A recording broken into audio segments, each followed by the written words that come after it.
And I just now realized this. I'm going to go to you next, Alex. I didn't realize now that Oregon is in the Big Ten, this is a whole Big Ten panel right here. Yep.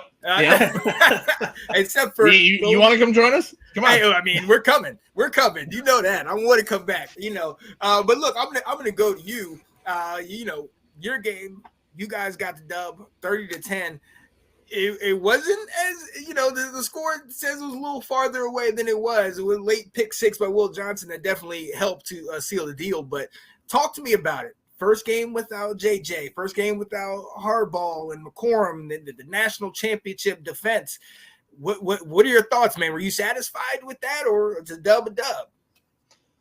The defense, 100% satisfied with. I've been pounding the table all offseason. I expect this to be a top 5 defense. I am holding true to that.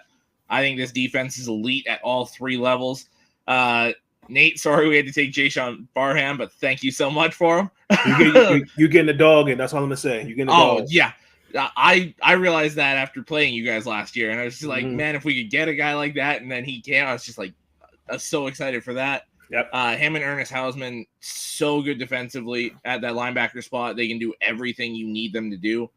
To me, I mean, Kenneth Grant and Mason Graham, good Lord, that's 2 top 5 D tackles in college football, I think, right now. And then those edge guys played very well as well. Derek Moore, Josiah Stewart, both got after the quarterback late when it was pin their ears back and go time. Will Johnson's still that dude. The one receiver, Moss, made a couple really good plays on him where people were like, oh, Johnson's getting torched, but he's right there trying to bat the ball out, and the guy just held on. Johnson, to me, is still that guy. That pick 6 at the end showed it. He read that screenplay beautifully. They set it up the play before by faking that screen and doing a bubble to the guy, and he took off. And then the next play, they tried to throw that screen. Johnson just took it and went. Makari Page was insane. Laying the hammer, had a couple picks, even though they were called back. On the one drive was just stupid penalty after stupid penalty, and it was all the same guy. EJ, oddly enough, his last name was Guy. But I thought the defense was very good. The offensive line, the 5 starters, or 5 new starters, and some of those backups from last year went pro. That's how good that offensive line was. Oh, yeah. You had 7 guys drafted. So 5 new starters, a couple transfers coming in, center and guard. Now, the backup center, when he came in, the offensive line played much better. They started to gel late. It was one of those games where they kind of had to get their feet under them and get rolling. I don't know what's going on with Donovan Edwards, but he did not have a good game. Kalel Mullings was awesome, though. Yeah. And I think it was that same kind of thing Nate was talking about with the offensive line, and you need to open those holes for the running back. Edwards was kind of being patient, sitting there waiting for the holes to open, and they just didn't. Where Mullings at first was just like, screw it, I'm going to make my own hole, just bury himself into the line, and eventually just pounding away, those holes eventually open. Yep. And it was interesting to me that come crunch time late in the game, it was Mullings that was getting the ball time after time after time. The one drive, they handed it to him 6-7 times. Yeah. Now, the carries, it was still pretty close. I think it was 15-20 for Mullings and 10-15 for Edwards. But Mullings outpaced Edwards in snaps, killed him in yardage. I'm not impressed by the quarterback play. I didn't like either guy. Really? Davis Warren, to me, it's the same criticism I had for Anthony Richardson when he was trying to go pro there. Great within 5 yards. Yeah. Can't hit a guy further than 5 yards to save his life. Yeah. The only receiving threat we had was Colston Loveland. Yeah. What's up? I have a question, sir. Is that scheme or is that coaching? To me, I think it's